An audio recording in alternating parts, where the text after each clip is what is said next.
I am the Tofu Golem. Please enjoy the video. You start by acting fast. Inspect the turret base, wiring, and ammo feed for visible corrosion.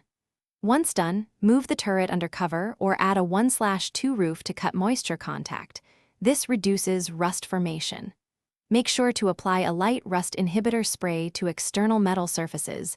Do not oversaturate internals. You'll also disconnect power while working, so you avoid shorts. These steps stop active deterioration and set the stage for deeper maintenance and protective upgrades. You now get into the detailed work. Disassemble accessible panels and clean corroded spots with a wire brush and a rust remover. This restores surfaces for protection. Once cleaned, replace any worn fasteners, gaskets, or seals so moisture can't wick in. Make sure to lubricate moving parts with the proper oil to prevent friction-related wear.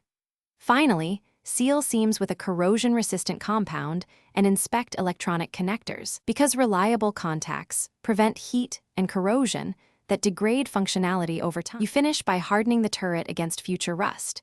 Install drainage, raised mounts, and a weatherproof canopy so water doesn't pool. These physical measures matter more than coatings alone. Once done, consider sacrificial anodes or galvanic coatings for long-term corrosion control and apply a fresh protective paint layer. If something goes wrong, like sudden failure, immediately isolate power, test circuits and sensors, and replace any corroded components. That troubleshooting tip gets you back online fast while preventing repeat damage. Thanks for watching. Consider subscribing if we helped you today.